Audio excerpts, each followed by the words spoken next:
The first breath burned. Air scraped down her throat like glass, pulling her from a darkness that had no name. She gasped, body convulsing, hands clutching at rough linens that smelled of smoke and sweat. The world came back in fragments: stone walls, the faint drip of water, a single candle flickering on a wooden table. The ache in her chest pulsed like a wound that refused to close. For a moment, she thought she was still dying. Then the memories surged. Poison. A golden goblet. Her husband's cold smile as she collapsed on the marble floor. Elyra, Queen of Thalen, had died that night. Of that she was certain. So whose hands were these? Pale, small, the nails bitten down to the quick. Whose voice trembled in her throat when she whispered, "Where am I?" A mirror rested on the table, cracked down its center. She dragged herself toward it on unsteady limbs, the movement jarring and graceless. The reflection that stared back was not her own. Gone was the queen with gold-threaded hair and a crown that caught the light of every sun. This face belonged to a servant girl, plain, hollow-cheeked, with eyes the color of storm clouds after rain. A face that would never be noticed, never remembered. For a long time, Elyra could only stare. Her mind screamed denial, but the ache in her bones, the tremor of weak muscles, the heartbeat hammering in her ears, all of it was real. She pressed a trembling hand to her chest and whispered a prayer to any god who might still listen. "Why me? Why this?" No answer came. Only the rustle of straw and the wind beyond the cracked shutters. Footsteps sounded in the corridor. Hurried, heavy. She straightened instinctively, her queenly posture returning like a reflex. A woman burst into the room, a plump matron in a faded apron. "Lyra! You're awake!" the woman cried, rushing to her side. "By the stars, I thought you'd never rise after that fever." Lyra. The name felt strange on her tongue, but she nodded, feigning confusion. "How long?" "3 days, the woman said. "The mistress said you were cursed." I said nonsense, just overworked, poor thing. "Now drink, before she decides to replace you." Elyra, no Lyra, took the cup offered to her, tasting bitter herbs. She hid her revulsion well. Queens were good at pretending. When the woman left, Elyra rose and peered through the window. Beyond the servant quarters, she saw the distant spires of the royal palace, her palace, rising against the dawn. The same walls that had witnessed her murder. A shiver ran through her. She remembered the king's voice, low and silken. "Forgive me, my love. You were never meant to live this long." And another face, kneeling beside her as the poison took hold, armor gleaming, eyes downcast. Her knight. Her most trusted blade. Sir Kale. The man who betrayed her. Rage steadied her trembling hands. She touched the cold glass of the window, watching the first light crown the castle's highest tower. "If fate has given me a second life," she whispered, "then I will use it well. Not as a queen. Not as a ghost. But as a shadow that would rise from the ashes, and make them all burn." Morning in the servants' quarters began before dawn. The clang of buckets, the bark of orders, the shuffle of weary feet. It was a rhythm Elyra had never known in her gilded life. Queens woke to music and soft hands. Servants woke to cold water and harder words. She learned quickly to keep her head down. The woman who had nursed her, Mistress Bran, seemed kind enough, but the other maids treated Lyra as a weakling, someone barely worth the scraps they shared. Elyra bit her tongue and endured. She'd worn heavier crowns than scorn before. By the third morning, her body began to remember the motions. Scrubbing, carrying, bowing. It was humiliating but necessary. From the kitchens, she could glimpse the palace's grand halls through half-open doors. The golden chandeliers she once chose, the tapestries she had commissioned. Now she could only see them as a ghost in rags. Each sight cut like a blade. In the great hall, a new banner hung behind the throne, the king's sigil, blackened at the edges, as if scorched by fire. Once her own crest, the silver phoenix, had shone there. The irony wasn't lost on her. She had been burned to nothing. And yet here she stood, reborn. "Stop staring, Lyra," hissed a sharp voice. A tall woman with narrow eyes, the head maid, seized her arm. "The king walks these halls again. Keep your gaze down unless you want your pay docked. The king walks these halls again." Elyra's heart thudded painfully. She hadn't expected him to remain here, of all places. After murdering his queen, she'd assumed he'd retreat to his war front, far from the whispers of guilt. But no, Her husband was bold as ever, wearing her death like another jewel in his crown. Later that day, while polishing the marble near the grand staircase, she heard the sound that froze her blood, armored boots striking stone in measured rhythm. The soldiers cleared the way. The air itself seemed to bend. And there he was, King Darius. The man who had once held her hand beneath starlight, who had whispered devotion even as he mixed her poison. He looked unchanged, still handsome, still cruelly composed. But there was a new shadow in his eyes, something colder, emptier. Beside him walked another figure in steel. Broad-shouldered, silver cloak, helm under his arm. A knight whose gait she knew as well as her own breath. Sir Kale. The sight of him was a dagger through her ribs. He had been her protector since youth, her confidant, her sword. And on the night she died, he had knelt before her husband and watched her fall. Their eyes met only for an instant, hers wide with shock, his unreadable glacial. If he recognized her soul behind this servant's face. He gave no sign. When they passed, her knees nearly gave out. She pressed her palms to the floor, pretending to scrub as her mind spun. He lives. And he still serves the man who killed me. That night, in the servants' dormitory, Elyra lay awake staring at the rafters. Every sound, the sigh of wind, the rustle of straw, became the echo of her resolve.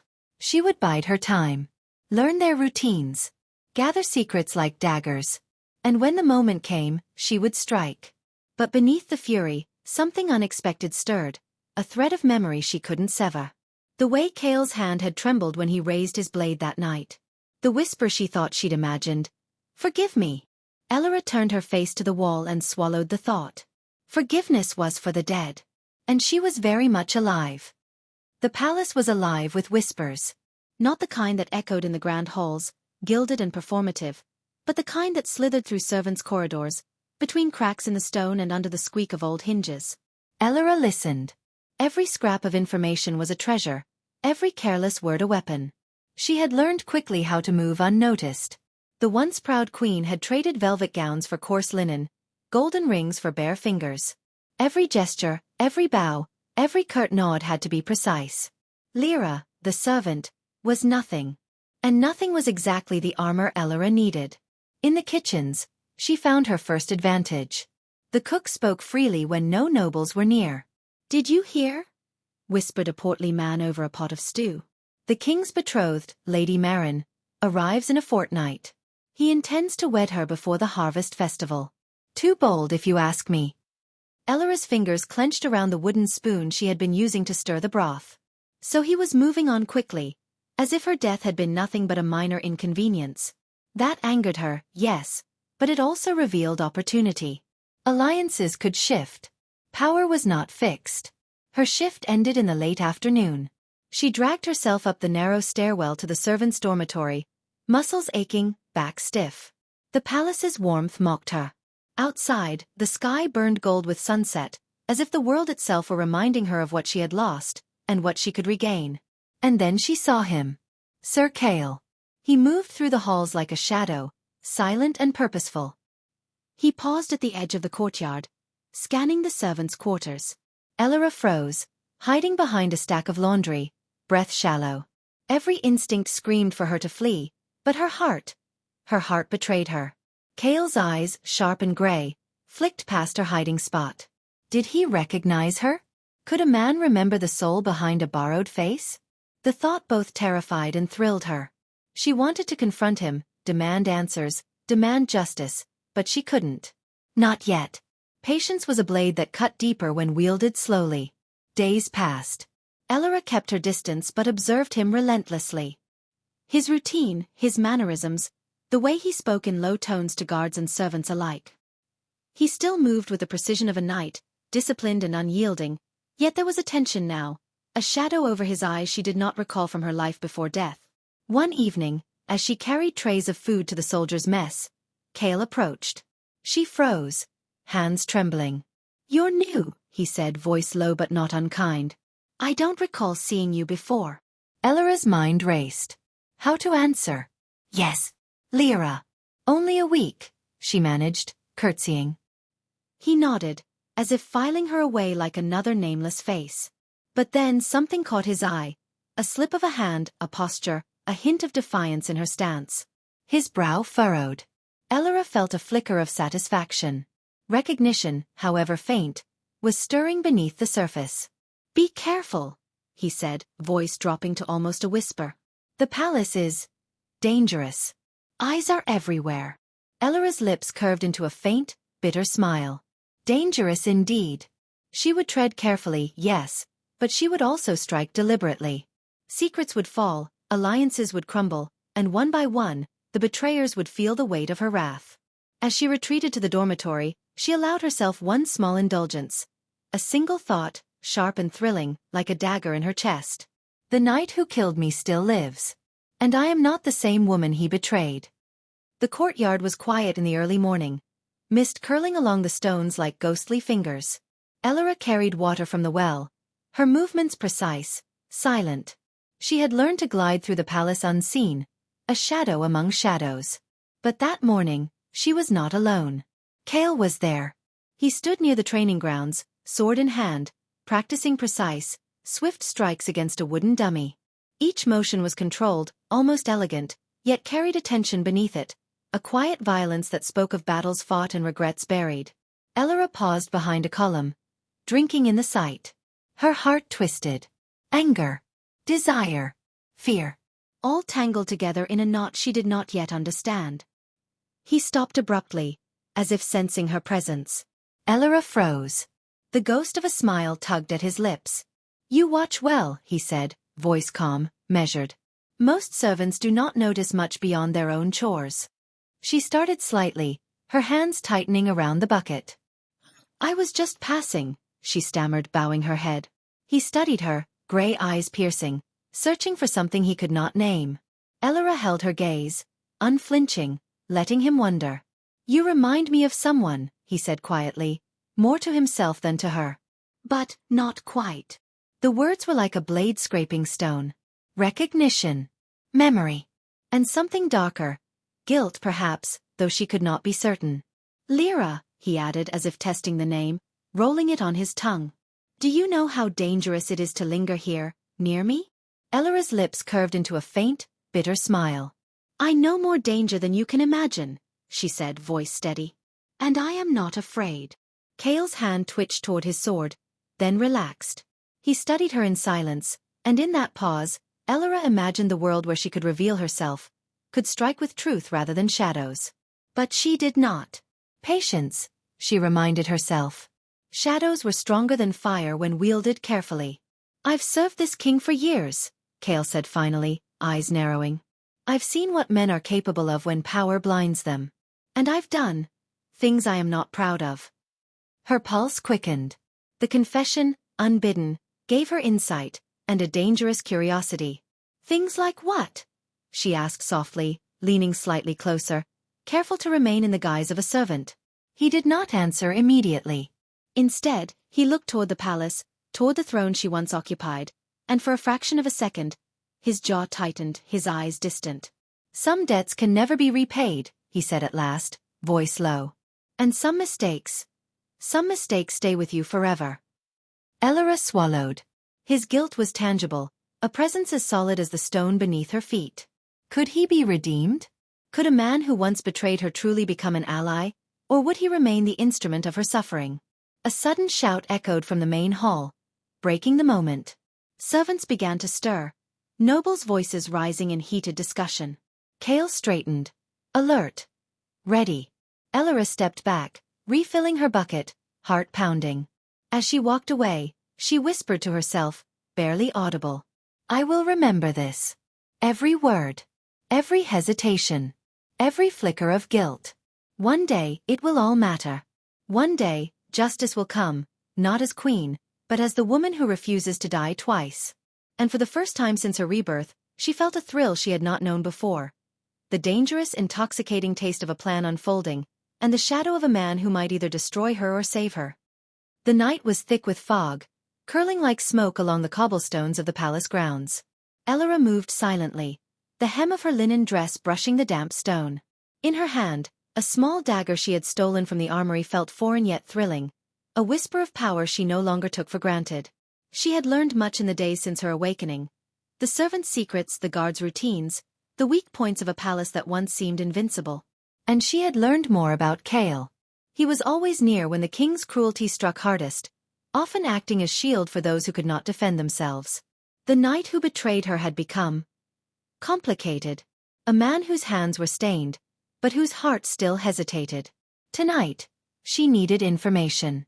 The king was planning a meeting with the nobles, a gathering that could decide the kingdom's next moves. Elyra had overheard the details from whispered conversations in the kitchens. If she moved carefully, she could find out exactly how her throne had been usurped, and perhaps discover a weakness she could exploit. And then she saw him. Kale, walking alone beneath the torchlight, his armor glinting dimly, every step silent but deliberate.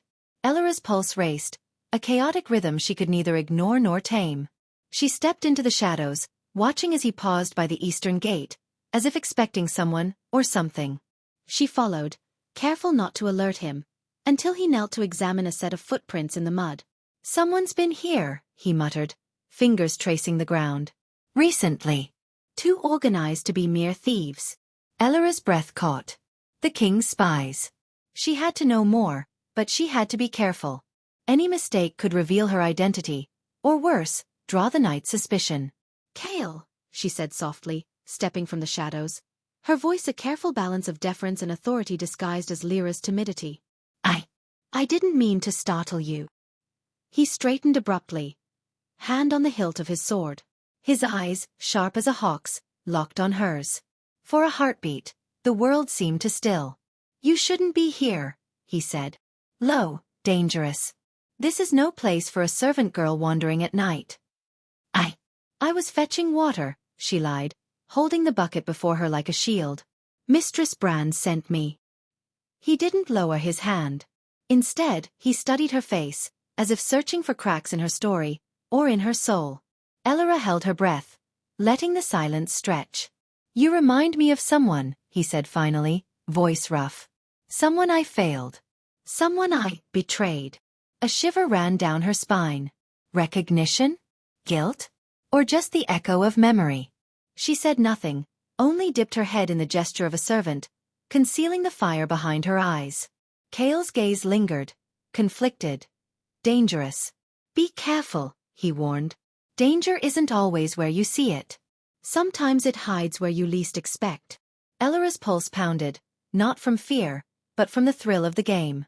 "I will remember this," she thought, gripping her dagger. Every hesitation, every glance, every word matters. As he turned to leave, she whispered, almost too softly for him to hear. "Some debts can be repaid, Sir Kale. Some mistakes can be corrected." His hand twitched at the hilt, but he did not look back. Elyra watched him disappear into the fog, a storm of conflicting emotions raging within her. Rage, desire, hatred, longing, all sharpened by the dagger she carried in her hand, a blade not just for defense, but for the reckoning she would demand. The shadow of a queen was rising, and the knight who once betrayed her stood directly in her path. And for the first time, she realized that revenge and desire were not always enemies. They could be as entwined as blade and hand. The palace smelled of firewood and spilled wine, of secrets and fear. Elyra moved among the servants with practiced ease, her hands scrubbing, her head bowed, but her mind racing with plans that no one would suspect. Every smile she offered, every bowed head, was a mask, an illusion to hide the storm she carried inside. Tonight, the king would host a private dinner for the nobles who remained loyal to him. Elyra had learned this from a careless cook, and she had used her position to slip past guards unnoticed, observing the preparations. Wine barrels were lined with herbs she recognized. Mint, sage, a faint trace of something more sinister. Her stomach turned. Poison. The irony was not lost on her. She, the queen who had been murdered by her own husband's hand, now watched him dance with death's tools as if it were a pastime. And yet she did not act, not yet. Patience was a weapon far sharper than dagger or poison. Footsteps echoed in the hall, deliberate and familiar. She froze. Kale. He passed her without a word, his gaze scanning the hall for threats. His armor gleamed faintly in the torchlight, but there was tension in the set of his shoulders, in the way his hand hovered near the hilt of his sword. He was vigilant, loyal, yet still haunted. Elyra followed at a distance, heart beating with a curious mixture of fear and longing. When the king entered the dining hall, Elyra was already in position, pretending to refill a tray of wine. Darius smiled, the same cruel, charming smile that had once promised her love before delivering betrayal. Elyra's jaw tightened. She would not let him see the storm gathering behind her servant's eyes. The nobles laughed, raising goblets in toasts to the king. Elyra's hand hovered near the herbs in the wine, and she felt the familiar thrill of power. She could strike tonight, end him as he had ended her, but she held back. Revenge demanded more than rage. It demanded precision. She would wait. She would plan. And when the moment came, she would strike so that no shadow of doubt remained. A soft cough drew her attention. Kale, standing behind the king's chair, silent and watchful. His eyes met hers for the briefest moment, and something unspoken passed between them. Warning? Recognition? Or a shared understanding of the danger surrounding them both? Elyra's heart thudded, and for the first time since her rebirth, she felt a pang of doubt. Could she trust him? Could she use the knight who had betrayed her once to execute the vengeance she had spent days plotting? The thought twisted in her chest, sharp and intoxicating. The king raised his goblet. "To loyalty," he said, eyes glinting with malice that only she seemed to notice. "And to those who serve faithfully." Elyra forced herself to smile as she refilled the cups, her fingers brushing the herbs with care. Patience, she reminded herself. The king's arrogance was his weakness. His trust in Kale, in her, in all who surrounded him, blinded him. After the dinner, she retreated to the kitchens, heart still racing. Kale followed, his steps quiet, deliberate. When he approached her, she didn't flee. "You were near the wine," he said, voice low, eyes narrowing. "Be careful. Lyra. The king's enemies are closer than you realize." She met his gaze steadily, letting the lie slip easily from her lips. "I only serve Sir Kale. I do not meddle." He studied her for a long moment, then nodded, though the tension in his eyes remained. "Very well, for now. But remember, some hearts are more dangerous than any blade." Elyra's lips curved into a faint, bitter smile. She had learned that truth all too well. Poisoned hearts, like poisoned wine, required careful handling. One misstep and everything could shatter. But she would not fail. Not tonight. Not ever.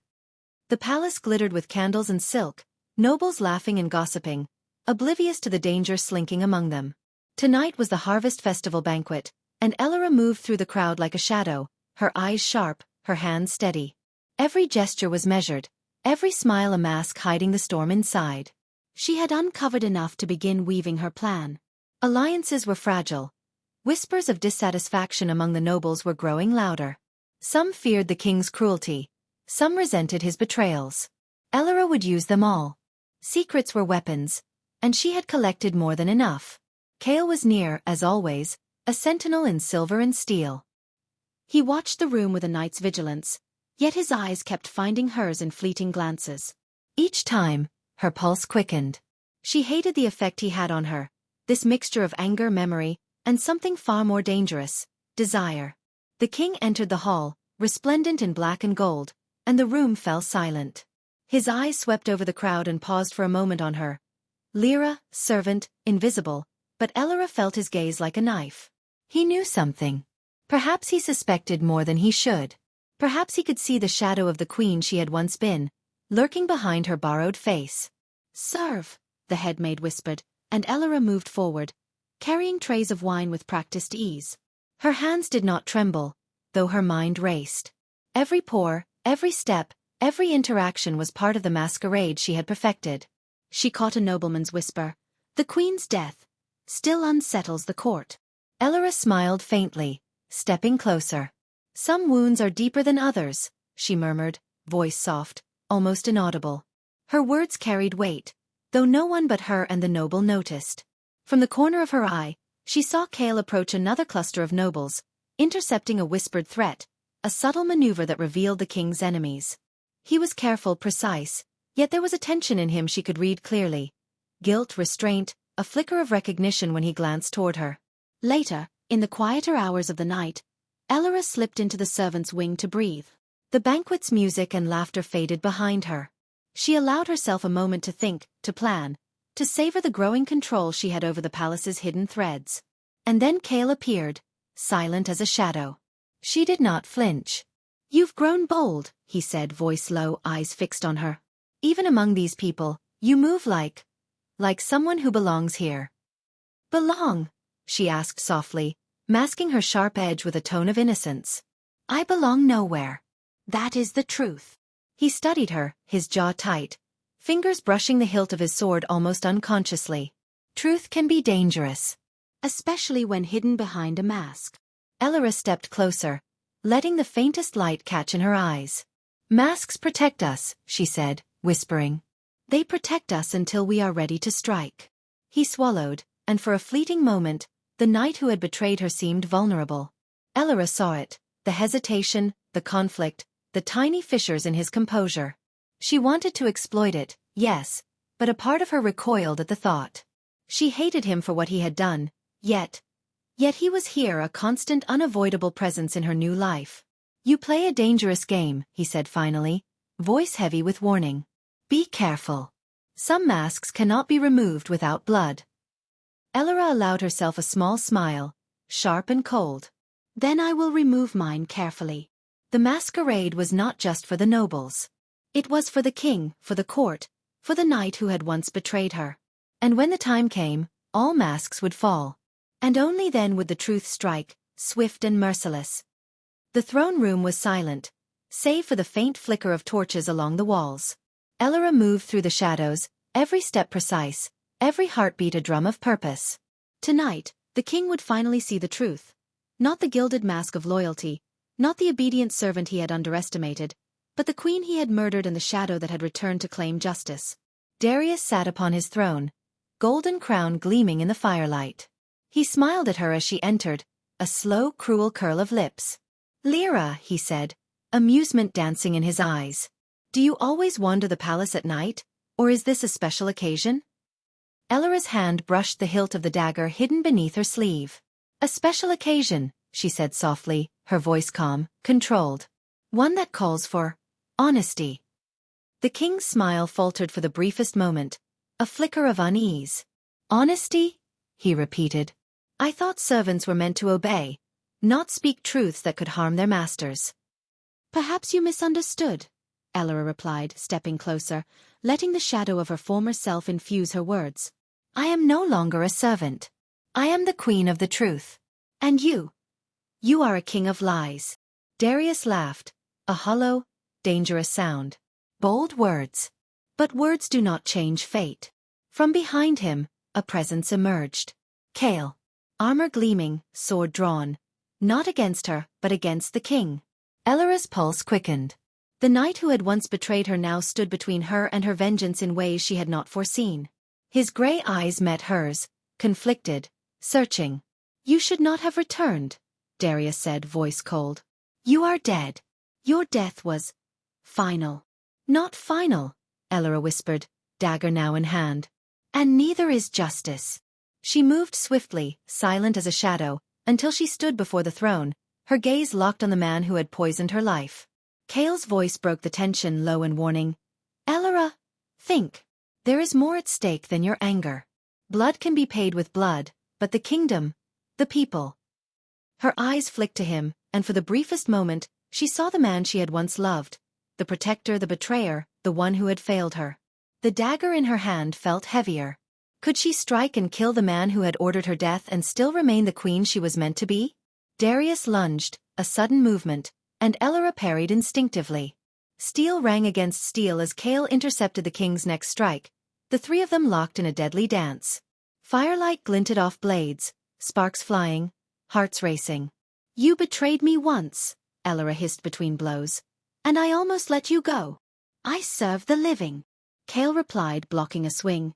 "And I serve justice." In a blur, Elyra disarmed the king, pressing her dagger to his throat. Darius froze, eyes wide, realization dawning. She could end him. She could reclaim everything in a single heartbeat. But her gaze shifted to Kale. And in that gaze, she saw the choice she would make. The blade fell, though not to kill. Elyra spared the man who had broken her life, but she would no longer be powerless. Darius would be imprisoned, stripped of crown and influence, watched by the loyalists who had once feared him. Kale knelt before her, a silent apology passing between them, a promise unspoken. They had survived betrayal, temptation, and anger. But the crown of blood was hers, not through death, but through strategy, patience, and the willingness to wield her shadow wisely. Elyra straightened, her chest heavy with exhaustion and triumph. "The kingdom will heal," she said softly. "But some wounds, some betrayals, never truly fade." Kale's hand brushed hers, tentative, charged with everything left unspoken. "And yet," he murmured, "we endure." She allowed herself a fleeting smile, the weight of her vengeance settling into resolve. The battle was over, but the cost was clear. Victory tasted of ash, but it was hers. The crown of blood was hers, and the shadows that had followed her through death now lay at her command. The dawn was muted, pale light spilling over the palace like silver ash. Elyra stood upon the balcony of the throne room, the city stretching beneath her in quiet obedience. The banners still bore her crest, the silver phoenix, but the kingdom she ruled was changed. Scarred. Shaken. She had reclaimed her throne, yes, but victory had come at a cost. The king was imprisoned, his arrogance broken, yet the whispers of fear and suspicion lingered. Nobles who had once bowed to Darius now eyed her with caution, unsure whether the shadow of the queen they once knew was friend, foe, or something darker altogether. Kale knelt in the courtyard below, sword sheathed, armor gleaming in the fragile morning light. His expression was unreadable, torn between duty, loyalty, and the unspoken bond they now shared. The knight who had betrayed her once had saved her now, and in doing so, left the two of them forever tethered by the weight of choices neither could undo. Elyra turned from the balcony, her steps echoing softly on the marble floors. Servants and guards gave her space, recognizing authority in the silent command of her posture, though few could truly understand the storm she had endured to arrive here. Her chambers were quiet, a sanctuary she had earned but did not yet feel entitled to. She removed the dagger she had carried for so long, placing it carefully upon a polished table. It was a relic of vengeance, now rendered unnecessary. Yet the memory of its weight remained in her hands, a reminder of what she had sacrificed, of what she had survived. A soft knock broke the silence. Elyra looked up to see Kale entering, careful, respectful, yet unflinching in the presence of the queen he had once betrayed. "You bear the weight well," he said quietly, eyes on her. "But shadows linger. Even now." She nodded. "They always will. Betrayal leaves marks that no crown can erase. I have won my throne, Kale. But at what cost?" He stepped closer, hesitant. "At least the kingdom survives. And you survive." Their eyes met, and in that gaze was the complicated truth they could not speak aloud. Desire, guilt, loyalty, and a quiet grief intertwined. They had survived each other, and yet, the past could never be undone. The queen and the knight would always carry the memory of betrayal, of poison, of shadow. "I cannot undo what was done," Elyra said softly, voice low. "Nor can I forget. But I can rule. And I will. Carefully. Deliberately. As a queen should." Kale bowed his head, accepting both her authority and the unspoken distance between them. "And I will serve. Always." The sun climbed higher, brushing the palace in gold.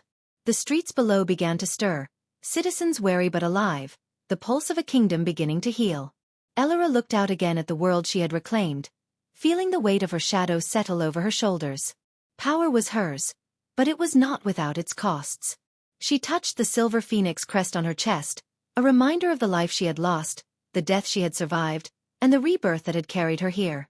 The palace was hers, the throne hers, but her heart carried the scars of vengeance and the ache of impossible choices.